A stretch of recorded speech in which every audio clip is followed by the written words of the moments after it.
कैसे बताए के मरले बाई ऐसे मुअली के मार पवन उन्नतिया हते यार बोला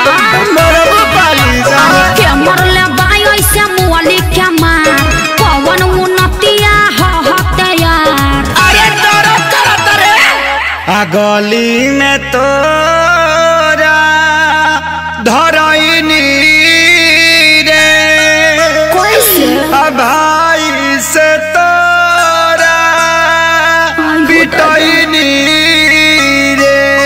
अरे का करे आइल रह हड्डी मसली सब देला से दूर अरे मरले साले का संस भरा अरे मरले साले का संस भरा अरे मरले साले का संस भरा।